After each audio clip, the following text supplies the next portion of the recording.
Bismillahirrahmanirrahim və bihi nəstəin. Allah Teala ibadət itaətlərimizi, dua münacatlarımızı və bu gözəl günlərdə tutduğumuz orucları öz dərgahında qəbul etsin. Mövzumuz Ramazan ayının fəziləti ilə bağlı idi. Həzrəti Peyğəmbərimiz, Allahın salamı ona və ailəsinə olsun, Ramazan ayının günləri barədə, oruç tutan barədə növbəti gözəl bir cümləni buyurmuşdur. Həzrəti Peyğəmbər buyurur ki, وَالنَّوْمُكُمْ فِيهِ عِبَادَةً. Bu ayda oruç tutanın yatmağı hətta ibadət sayılır.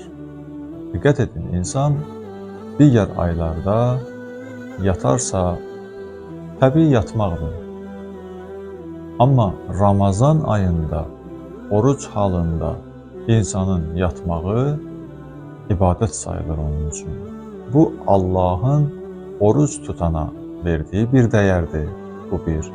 İkinci, Allahın orucluq ayına, Ramazan ayına verdiyi bir dəyərdir.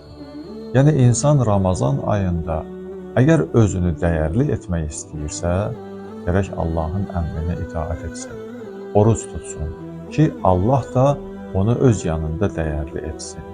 Hətta onun yatmağını belə Allah Teala ibadət kimi onun üçün əməl dəftərində yazsın. Qiyamət günündə oruc tutan gəlib öz əməl dəftərini açıb əməllərinə baxarkən görəcək ki, Ramazan ayında etmədiyi ibadətləri Allah Teala orada qeyd edir.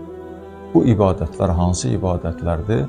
O ibadətlərdir ki, insan Ramazan ayında oruc tutub, yatıb, yuxuya gedib, dincəlib, bu onun üçün ibadət sayılır. Bu qədər Allah Teala Allahın ayına dəyər verənə dəyər verir. Allahın işinə dəyər verənə Allah da dəyər verir.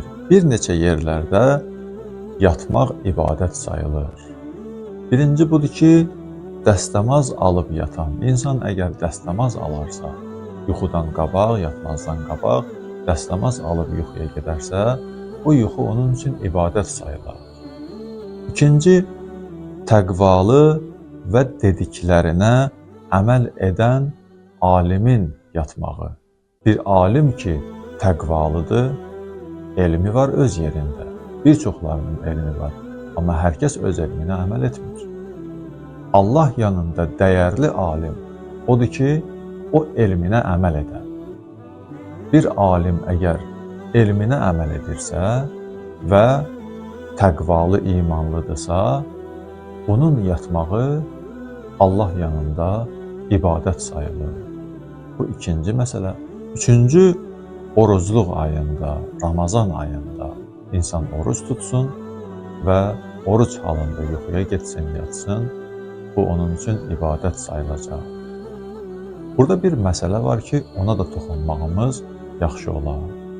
Təbii ki, istər Ramazan ayında, istər dəstəmaz alıb yatmaq istəyən, istər alim, təqvalı, elminə əməl edən alim, bu yuxular ki, deyilir, yatmaq ibadətdir, çox yatmaqdan söhbət getmir.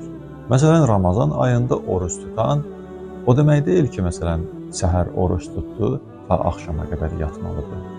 Burada o yatmaqdan söhbət gedir ki, o yatmaq kifayət qədər yatmaq olsun. Yəni, insanın ehtiyacı qədər yatmaq olsun. Yoxsa çox yatmaq ümumiyyətlə dində bəyənilmir.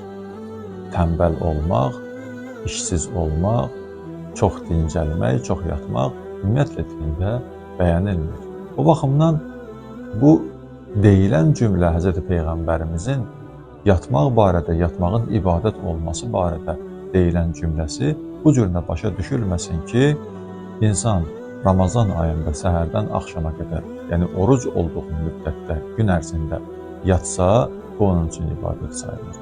Yox, insan gün ərzində öz işlərinin, gündəlik proqramının dalıcanda getməlidir.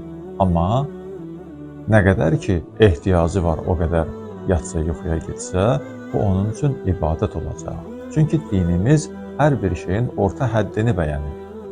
Heç bir işdə dinimiz nə ifrat həddini, yəni həddən çoxu, nə də təfrit həddini, yəni az bir miqdarını bəyənmir. orta hədd nədirsə, o orta həddə görülən işi, təbii ki, Allah bəyənən işi Allah Taala öz dərgahında bəyənir.